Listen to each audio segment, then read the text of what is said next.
검찰의 대장동 사건 항소 포기에 대해 노만석 검찰총장 대행이 항소 포기가 타당하다고 판단했다고 밝혔지만 내부 반발은 이어지고 있습니다. 민주당은 검찰의 무리한 기소였다. 국민의힘은 외압 의혹을 밝혀야 한다며 동시에 국정조사를 요구하고 나섰습니다. 울산 화력발전소 보일러타워 붕괴 사고 현장에서 어제 오전 사망자 시신 한 구가 추가로 수습됐습니다.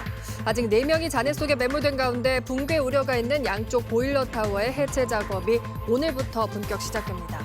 트럼프 행정부의 상호 관세가 적법한지를 판단하는 미국 대법원 심리가 시작된 가운데 트럼프 대통령이 연일 여론전에 나서고 있습니다.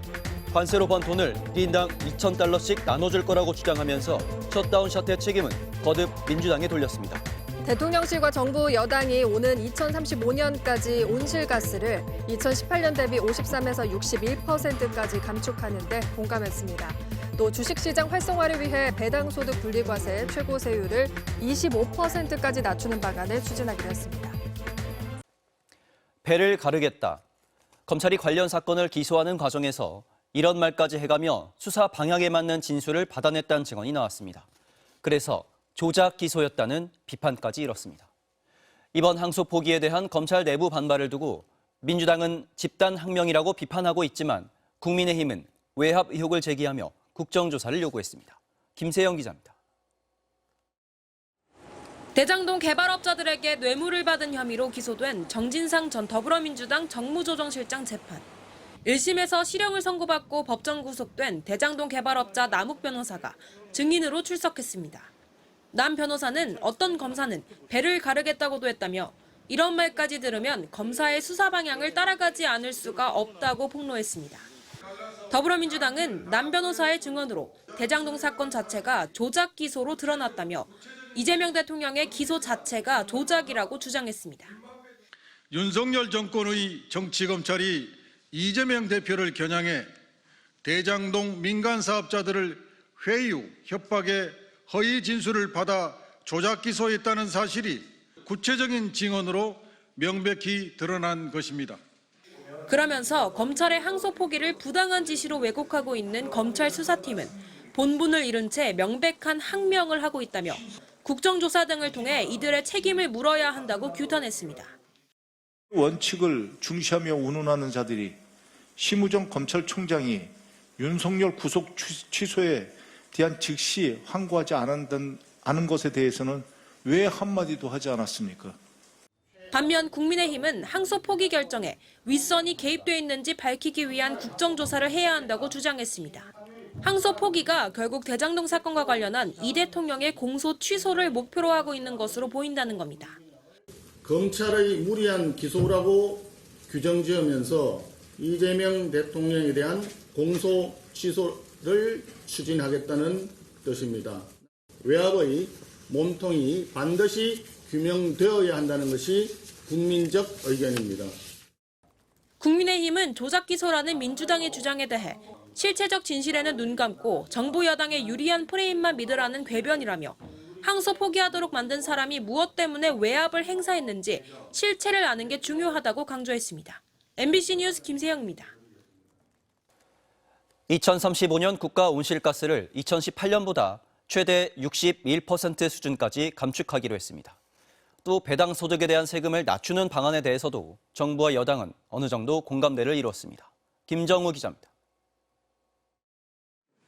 대통령실과 정부 여당이 10년 뒤 국가 온실가스 배출량을 2018년 대비 53%에서 최대 61%까지 줄이기로 했습니다.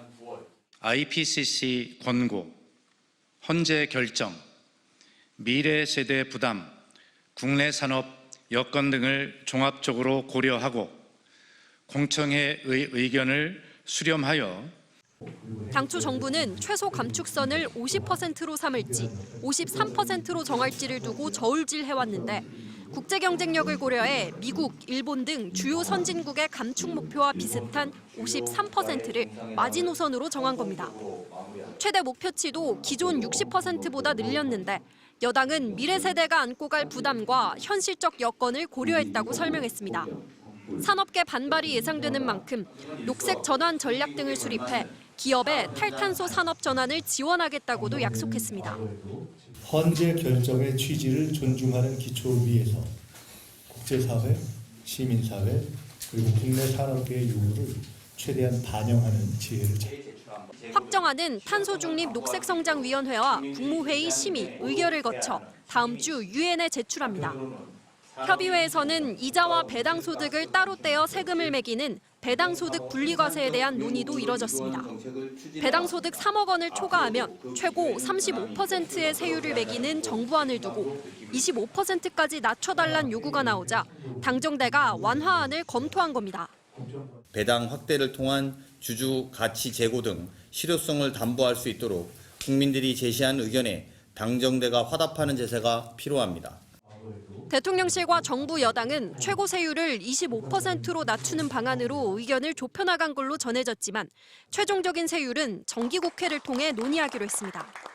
당정대는 또 겨울철 한파와 폭설 등 재해 대비 필요성에 공감하고 시범 실시되고 있는 비대면 진료도 제도화하기로 뜻을 모았습니다.